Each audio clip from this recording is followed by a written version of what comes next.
આતંક સામેના યુદ્ધની 22 તારીખ કે જ્યારે કાશ્મીરની ધરતી ધણધણી હતી અને 28 નિર્દોષ નાગરિકોના મૃત્યુ થયા હતા, એક સ્થાનિક સહિત 27 પ્રવાસીઓ હતા, પરંતુ હવે તેની સામે બદલાની રણનીતિ ઘડાઈ રહી છે। બેઠકો ચાલુ થઈ ગઈ છે। અજય યાદવ આપણી સાથે જોડાઈ ગયા છે કારણ કે અત્યારે ગૃહમંત્રી રાષ્ટ્રપતિ द्रौपदी मुर्मू સાથે મુલાકાત કરી રહ્યા છે। अजय, क्या ज्यादा जानकारी मिल रही है इस बैठक को लेकर?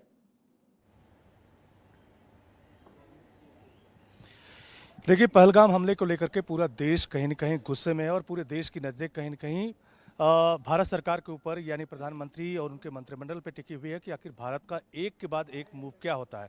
और आज के दिन की बात करें तो एक के बाद एक कई बैठकों का दौर जारी है। खुद राष्ट्रपति से मुलाकात करने से पहले गृह मंत्रालय में एक बैठक बुलाई गई थी जिसमें आला अधिकारी शामिल थे और राष्ट्रपति को क्या ब्रीफ करना है और खास करके किस एजेंडे पे आगे बढ़ना है, ये तमाम सारी बातों को लेकर के गृह मंत्री अमित शाह और विदेश मंत्री एस जयशंकर राष्ट्रपति से मिलने के लिए पहुंचे थे। उन्हें न सिर्फ पहलगाम हमले का जो ब्रीफ है वो दिया गया, बल्कि पाकिस्तान को लेकर के भारत ने कौन कौन से स्टेप उठाए हैं इसकी जानकारी दी गई। लेकिन इसके साथ ही अभी विदेश मंत्रालय में खुद दुनिया भर के जो राजदूत हैं उनको बुलाया गया है और उसको भी विदेश मंत्रालय की तरफ से ब्रीफ किया जाएगा कि किस तरह से पाकिस्तान जो है भारतीय धरती का इस्तेमाल करता है और पूरे घटना का ब्रीफ क्या है, हकीकत क्या है, उससे कहीं न कहीं अवगत कराने की कोशिश की जाएगी। जबकि अभी थोड़ी देर बाद यानी 1 घंटे बाद जो है पार्लियामेंट के एनेक्सी में जितनी भी विपक्षी पार्टियां हैं उनकी भी एक बैठक बुलाई गई है। उस बैठक में भी गृह मंत्री अमित शाह, विदेश मंत्री एस जयशंकर, रक्षा मंत्री राजनाथ सिंह, ये सारे लोग मौजूद होंगे। खास करके रक्षा मंत्री राजनाथ सिंह की अगुवाई में यह बैठक होगी।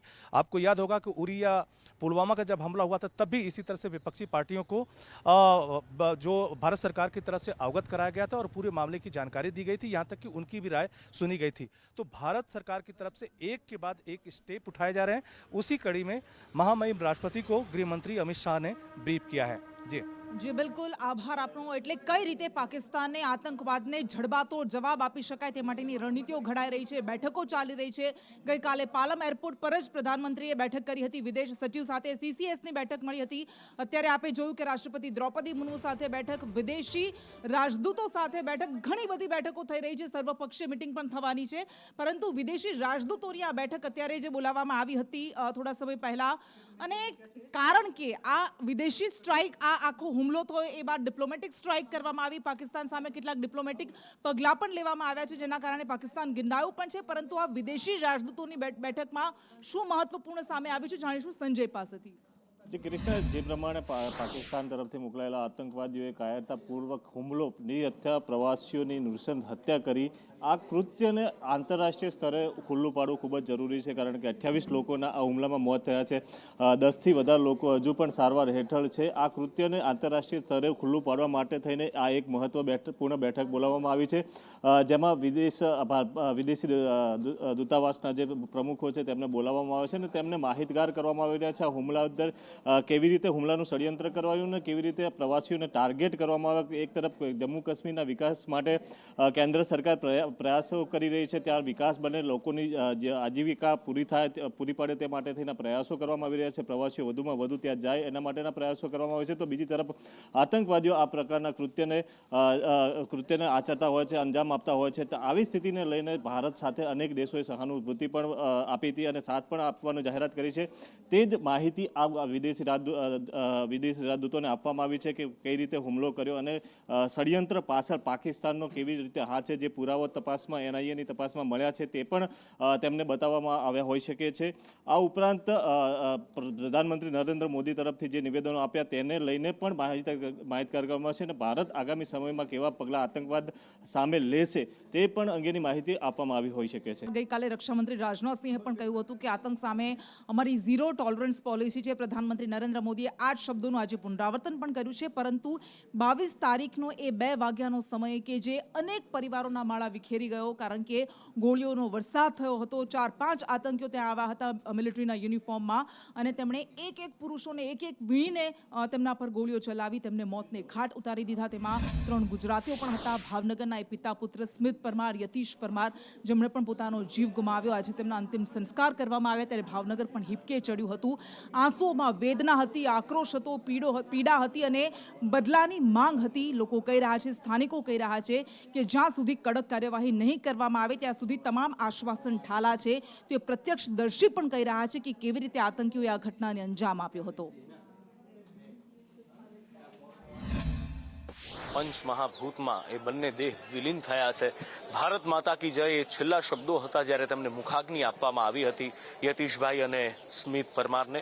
પણ અહીંયા આક્રોશ દેખાઈ રહ્યો છે, કારણ કે આ જે થયું એ વિધિના લેખ નથી. કારણ કે આ જે થયું એ કોઈ આતંકવાદી આવીને આપણી દેશની સરહદની અંદર ઘૂસીને આ કૃત્ય કરી જાય. 27 પરિવારના માળા વીખી જાય છે. એક રિટાયર્ડ આર્મીમેન સુરેન્દ્રસિંહ આપણી સાથે છે. સુરેન્દ્રસિંહ, આ નવું ભારત છે, જડબાતોડ જવાબ આપે છે. ભૂતકાળમાં આપણે ઉરીમાં પણ જોયું છે અને એના પછી પુલવામામાં પણ જોયું છે. હવે જે પહેલગામમાં થયું છે, નિર્દોષ નાગરિકો હતા, હળવાશની પળો માણવા માટે ગયા હતા અને એ વખતે આવો હિચકારો હુમલો થયો છે. આપ પણ દેશની સેવા કરી ચૂક્યા છો, આર્મીમાં રહી ચૂક્યા છો. એક આર્મી મેન તરીકે આપનું લોહી શું કહી રહ્યું છે? એક આર્મી મેન તરીકે જોઉં તો મારો ગુસ્સો 7મા આસમાન પર છે. જ્યારથી મેં આ સાંભળ્યું છે મને એક જ વાત યાદ આવે છે કે બદલો ક્યારે લેશે.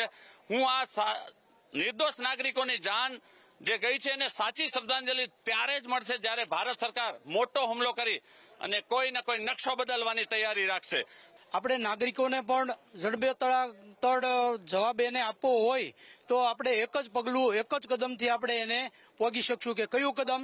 તો કે આપણે આપણા પૈસાથી એ લોકો મોટા થાય છે આપણા દેશની અંદર, અને આપણા દેશની અંદર જો આપણા પૈસાથી મોટા થતા હોય તો આપણે એની દુકાનો છે, એના ધંધા છે, એને એ જ રીતે જવાબ આપો. ભાવનગર એ રીતે જવાબ આપે એવું હું ઈચ્છું છું. બિલકુલ. એટલે આપણા ઘરના જ આમાં જે 3 આતંકીઓ હતા એ સ્થાનિક કાશ્મીરી હતા, એ કોઈ પાકિસ્તાની નહોતા અને એટલા માટે આ ગુસ્સો ઉકળી રહ્યો છે અહીંયા. અને એટલે લોકો કહી રહ્યા છે કે આ બદલો હવે લેવો ખૂબ જરૂરી છે. 28 પરિવારોના જ્યાં માળા વિખાઈ ગયા. પહેલગામમાં આખરે થયું શું હતું એ અલગ અલગ કયાસ લાગી રહ્યા છે, પણ હકીકત જેને નજરો નજર જોઈ છે એ હર્ષદભાઈ મારી સાથે છે. ત્યાંનું ડરામણું મંજર હોય કે પછી એ હતભાગી જે આપણા પરિવારના વ્યક્તિઓ છે, એ યતીશભાઈ હોય કે એમનો દીકરો સ્મિત હોય, એમને અહીંયા સુધી પહોંચાડવાની વાત હોય, આખા પરિવારને એકલા હાથે સંભાળવાની વાત હોય, એકલા હાથે આ પરિસ્થિતિઓ સામે જજુમ્યા છે હર્ષદભાઈ પાસેથી જાણીએ. હર્ષદભાઈ, પહેલા તો તમે ત્યાં શું પરિસ્થિતિ શું જોઈ હતી, કેવું હતું, શું હતું, ક્યાંથી આ ભાગાભાગી શરૂ થઈ ગઈ હતી? એકચ્યુઅલી અમે ખરેખર મોરારી બાપુની રામકથામાં ગયા હતા. અહીંથી 20 જણનું ફેમિલી હતું અમારી સાથે. તો 2-3 દિવસ કથા સાંભળીને અમે પહેલગાંવ ગયા બધા ફરવા. અમે 20 જણા ગયા હતા ત્યાં પહેલગાંવ ફરવા. ત્યાંથી અમારી સાથે 12 જણા આવ્યા. અમે ઉપર ગયા હતા 12 જણા. હવે જ્યાં અમે ત્યાં પહોંચ્યા એ દરમિયાન અમારે 5 થી 6 મિનિટ થઈ હતી હજી. અને ત્યાં અમે ઉભા રહ્યા ને એ દરમિયાન પેલા 2 ગોળીબાર હવામાં થયા. પછી તરત ધીમે ધીમે નીચે શરૂ કર્યા અને માણસ ભાગાભાગ થવા માંડી અને માણસો બધું ભાગવા માંડ્યું. એ દરમિયાન અંધાધૂન ચારેકોરથી ગોળીબાર થયો. એ દરમિયાન અમારે ચર્ચા થતી હતી ત્યારે 1-2 બહેનોએ કીધું કે એ લોકો નામ પૂછતા હતા કે શું તમારું નામ છે, એમ નામ પૂછીને જ ફાયરિંગ કરતા હતા, ફોટા પાડતા હતા બંને. એ દરમિયાન એ સાથે જ હતા, બાજુમાં બંને સાથે જ હતા. અને અમારે એક નાનો બાબો છે સાર્થક કરીને એની બાજુમાં જ ઉભો. બાકી ગોળીબાર તો ચારે કોરથી થતો હતો. ભયંકર એક્શન લેવા જોઈએ, જેને કે જેવા કે ઈંટનો જવાબ મૂકે પથ્થરથી, એવા એક્શન લેવા જોઈએ. હવે જોવાનું એ છે કે બદલો કેવી રીતે લેવાય છે, કારણ કે દેશ બદલો માંગે છે. અને આતંકીઓએ ન માત્ર પ્રવાસીઓ પર પરંતુ ભારતની આત્મા પર હુમલો કર્યો હતો, ભારતની આત્મા પર પ્રહાર કર્યો. અને ભાવનગરના પિતા પુત્રની જેમ જ એ સુરતના 40 વર્ષીય શૈલેષ કળથિયા કે જેમણે પણ પોતાનો જીવ ગુમાવ્યો હતો, આતંકીઓએ એમને ગોળીથી વીંધી નાખ્યા હતા. આજે તેમને પણ અંતિમ સંસ્કાર આપવામાં આવ્યા અને એ સમયના દ્રશ્યોએ કોઈ પણ કઠણ કાળજાના માનવીને પણ હચમચાવી નાખે એવા હતા. એમની પત્ની આક્રંદ સાથે વેધક સવાલો કરી રહી હતી અને કહી રહી હતી કે ખામી કાશ્મીરમાં નથી પરંતુ ખામી સિક્યોરિટી સિસ્ટમમાં છે. એણે સવાલો પણ ઉઠાવ્યા અને જવાબ પણ માંગ્યા.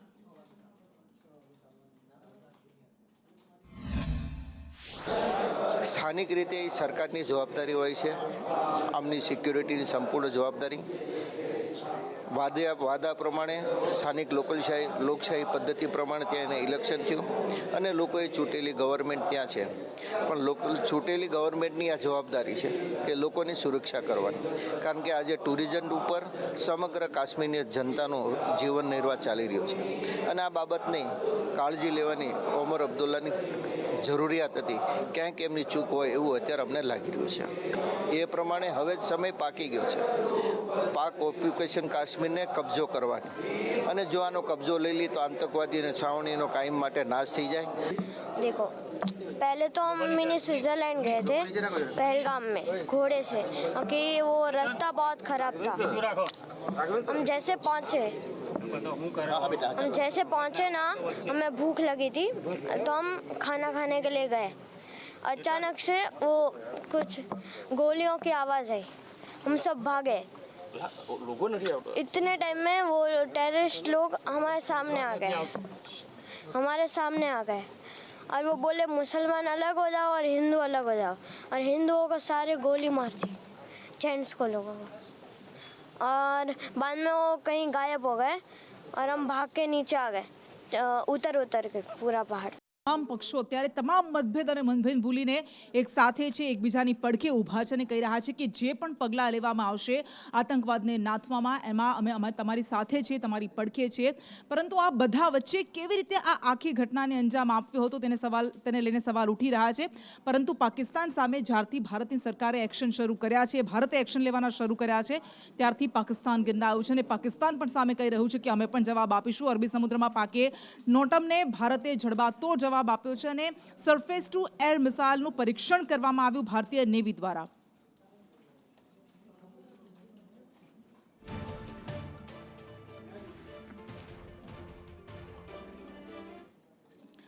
અને આતંકી હુમલાથી આખો દેશ સ્તબ્ધ છે, પરંતુ સાથે સાથે આક્રોશિત પણ છે. તમામ જગ્યાએ દેશના તમામ ખૂણેથી અત્યારે પ્રદર્શન થઈ રહ્યા છે, વિરોધ સામે આવી રહ્યો છે, માંગ ઉઠી રહી છે કે જડબાતોડ જવાબ આપવામાં આવે. અને આજે પાકિસ્તાનના દૂતાવાસ બહાર, દિલ્હીમાં પાકિસ્તાનના દૂતાવાસ બહાર પણ પોસ્ટર સાથે, સૂત્રોચ્ચાર સાથે વિરોધ નોંધાવવામાં આવ્યો હતો. પાકિસ્તાન મુર્દાબાદ એવા નારા લગાવવામાં આવ્યા હતા. पूरा हिंदुस्तान एक है. ये जैसे हिजड़ों की तरह ऐसे वार करते हैं, इनमें हिम्मत है तो सामने आके करके दे. पूरा हिंदुस्तान एक है. आज जो घटना घटी है उन परिवारों के साथ सारा पूरा देश खड़ा है और हम इसका ईंट का जवाब पत्थर से देंगे. ઉનાળાની શરૂઆત થઈ ત્યારથી ઠેર ઠેર આગના ભડકા સામે આવી રહ્યા છે. એક પણ દિવસ એવો નથી જતો કે જ્યાં કોઈ જગ્યાએ આગ ન લાગી હોય. અને સાબરકાંઠાના હિંમતનગરમાં સતત બીજા દિવસે આગ લાગી. ડમ્પિંગ સ્ટેશનમાં આ આગ ફાટી નીકળી હતી. હિતેશ રાવલ આપણી સાથે જોડાયા છે. હિતેશ, આગ કેવી રીતે લાગી હતી, શું નુકસાન થયું છે, શું વધુ વિગત? જી કૃષ્ણા, હિંમતનગરના ડમ્પિંગ સાઇટ વિસ્તારમાં ફરી એકવાર આગ લાગવાની ઘટના સામે આવી છે. સતત બીજા દિવસે આગ લાગતા સ્થાનિકોમાં ભયનો માહોલ જોવા મળ્યો છે. ફાઇટરો તરત જ ઘટના સ્થળે દોડી આવ્યા છે અને આગ પર કાબુ મેળવવા માટે જહેમત ઉઠાવી રહ્યા છે.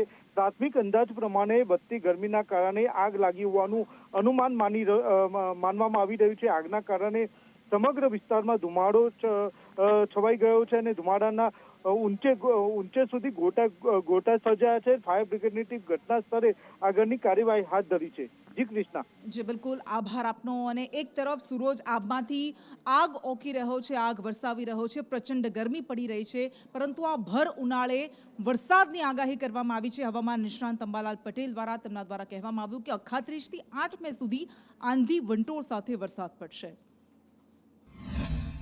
જ્યારે ગુજરાતમાં પણ તારીખ 8 મે આસપાસ કેટલાક ભાગમાં ગાજવીજ અને પવનના તોફાન સાથે વરસાદ થવાની શક્યતા રહે છે.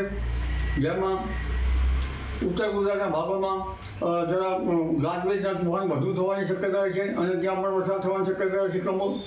આ ઉપરાંત અમદાવાદ, ગાંધીનગર, વડોદરાનું હવામાન પણ પડતા છે.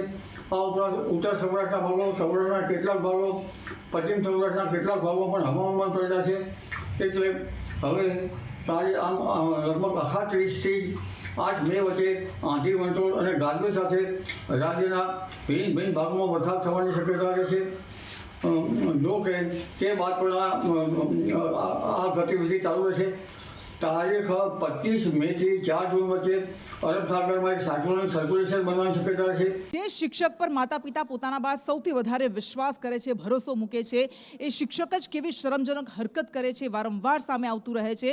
અને અમદાવાદની અંકુર સ્કૂલના એક શિક્ષક યશ વાઘેલાએ એક સગીરાને એ ટ્રેનિંગ માટે બોલાવી હતી, ચેકઅપ માટે બોલાવી હોટલમાં લઈ ગયો હતો અને ત્યારબાદ એને નિર્વસ્ત્ર કરી હતી. આજના અખબારોમાં અંકુર સ્કૂલના ગેમ શિક્ષકની જે અહેવાલ છપાયેલ છે તે યશ વાઘેલા અંકુર સ્કૂલમાંથી 1 સપ્ટેમ્બર 2024ના રોજ છૂટા થયેલ છે અને હાલમાં તે અમારી સંસ્થાના કર્મચારી નથી. અને અમદાવાદની વીએસ હોસ્પિટલનું એ ચોંકાવી દેતું આખું એક કૌભાંડ સામે આવ્યું હતું, જેમાં ક્લિનિકલ ટ્રાયલ કરવામાં આવતી હતી. દર્દીઓ પર 200 રૂપિયા આપીને એમના શરીર સાથે ચેડા કરવામાં આવતા હતા, પરંતુ આ મામલે એક્શન કરાયા અને એક તપાસ કમિટીની રચના કરાય અને હવે તપાસ કમિટીના જ એક સભ્યની હકાલપટ્ટી કરી દેવાય છે. પારુલ શાહની હકાલપટ્ટી કરાય છે. શા માટે હકાલપટ્ટી કરાય છે જાણીશું સોનલ પાસેથી. જી ચોક્કસથી કૃષ્ણ, અમદાવાદની વીએસ હોસ્પિટલ કે જ્યાં ગરીબ દર્દીઓ સારવાર અર્થે આવતા હોય છે, પરંતુ એ હોસ્પિટલમાં 500 જેટલા દર્દીઓને પર ક્લિનિકલ ટ્રાયલ કૌભાંડ આચરવામાં આવ્યું છે. એ દર્દીઓને 200 રૂપિયાની લાલચ આપવામાં આવી અને જે દવાઓ છે તે દવાઓનું પરીક્ષણ કરવામાં આવ્યું છે અને એ દવાઓની ગંભીર અસર કેટલાક દર્દીઓ પર પણ પડી રહી છે.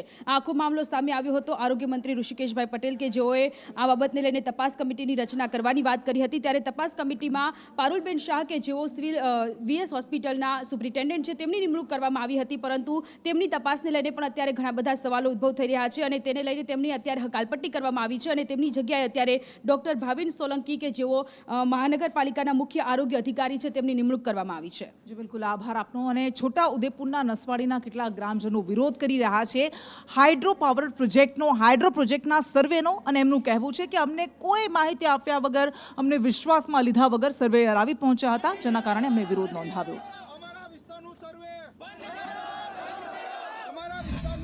એમાં ખાસ કરીને આ ડુંગર વિસ્તાર એવો એરિયા છે જેમાં કોઈ ચોમાસામાં ખાલી પાક લે છે અને ઉનાળામાં કોઈ પાક થતો નથી, બધું સૂકું છટ છે, જેમાં ખાસ કરીને બધા કાઠિયાવાડને મજૂરી કરીને જીવે છે.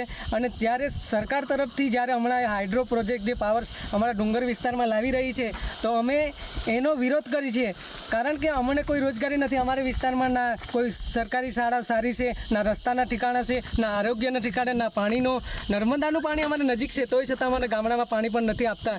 એટલા માટે અમારે ડુંગર વિસ્તારમાં જે પ્રોજેક્ટ છે એનો અમે સખત વિરોધ કરીએ છીએ, જેમાં ખાસ કરીને અમારા પંચાયત અને ગામડાનું પરમિશન લીધા વગર એ લોકો અમારા ગામમાં ઘૂસી જાય છે. તો અમારે એક જ રજૂઆત છે કે આ પ્રોજેક્ટનો વિરોધ કરીએ અને બંધ થવો જ જોઈએ. અમારે બાપ દાદાથી અહીંયા જીવન છે, જીવે છે, જીવવાનું સુખ છે, પણ અહીંયા પછી હમણાં જઈને પછી આવું લાવીને પછી માંગે છે તો આ છોકરા કઈ છે જીવવાની. અમારે જમીન લઈ લેવા કરે છે અહીંયા, એના હાટો અમારે વિરોધ છે. આ પ્રોજેક્ટ જોઈતો નહીં, બંધ કરો. છોટાઉદેપુર જિલ્લાના નસવાડી તાલુકાના ડુંગર વિસ્તારના 10 ગામ છે. એ ગામ ખાસ કરીને આ નર્મદા નદી, આપણે જે દ્રશ્ય જોઈ રહ્યા છો હાલ, જે આ ગનિયાબારી સાંકડીબારી છે, અહીંયા જે ડુંગર વિસ્તાર છે, ડુંગર વિસ્તારની બાજુમાં જ નર્મદા નદી છે. એટલે સરકારનો એક હાઇડ્રો પ્રોજેક્ટ છે, અંદાજિત 4000 કરોડ રૂપિયાનો હાઇડ્રો પ્રોજેક્ટ છે, જેને લઈને હાલ આદિવાસીઓ સતત 2 દિવસથી વિરોધ કરી રહ્યા છે. હાઇડ્રો પ્રોજેક્ટ જે આવી રહ્યો છે એના સર્વેનો વિરોધ અહીંયા ચાલી રહ્યો છે. ગઈકાલથી જે ખાલી સતત જે પોલીસ સાથે હાલ આદિવાસીઓ ઘર્ષણ પર ઉતર્યા છે ને હાઇડ્રો પ્રોજેક્ટનો સર્વે ન કરવા માટેનો આજે પણ વિરોધ યથાવત છે. એટલે ખાસ કરીને આદિવાસી વિસ્તારમાં જે હાઇડ્રો પ્રોજેક્ટ આવી રહ્યો છે એને લઈને ક્યાંક ને ક્યાંક હાલ મોટી માત્રામાં વિરોધ થઈ રહ્યો છે. ઇરફાન મહેમાન, સંદેશ ન્યૂઝ, છોટાઉદેપુર. અને અત્યાર સુધી કોઈ અધિકારી કે સરકારી કર્મી સામે ભ્રષ્ટાચાર વિરોધી તપાસની વાત હોય એટલે તરત જ મનમાં એસીબી સામે આવે, પરંતુ પહેલી વખત એવું થયું છે કે અમદાવાદના એક લોકલ પોલીસ સ્ટેશનમાં ભ્રષ્ટાચારને લઈને તપાસ કરવામાં આવી છે, કેસ દાખલ કરવામાં આવ્યો છે અને એ પણ એક મહિલા હેડ કોન્સ્ટેબલ સામે. આવક કરતાં સંપત્તિ વધુ હોવાના કેસમાં તેની સામે તપાસ શરૂ કરાઈ છે.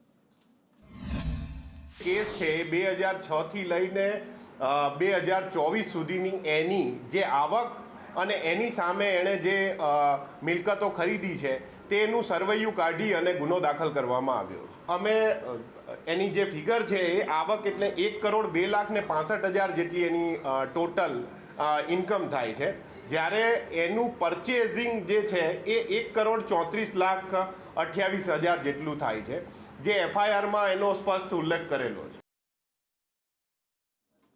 અને રાજકોટની એક હોસ્પિટલ જે વિવાદના ઘેરામાં આવી છે એની પાછળનું કારણ એ છે કે 11 માસની એક બાળકી જેને 3 દિવસથી તાવ આવતો હતો, સાજા થવાની આશાએ ગયા હતા, પરંતુ એ બાળકીનો મૃતદેહ એના માતા પિતાને સોંપવામાં આવ્યો અને પરિણામે ડોક્ટરની બેદરકારીને લઈને સવાલ ઉઠી રહ્યા છે.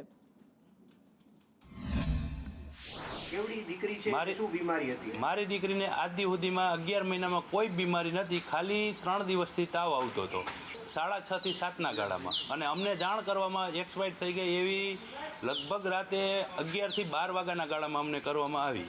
ત્યાં સુધી હાથેથી પમ્પિંગ જ કરતા હતા. ડૉક્ટરે અમને કોઈ કાંઈ જ વસ્તુ કીધી જ નથી, કોઈ જવાબ જ નથી આપ્યો હજી સુધીમાં. મારી માંગણી મને ન્યાય મળે અને મારી દીકરીને ન્યાય મળે.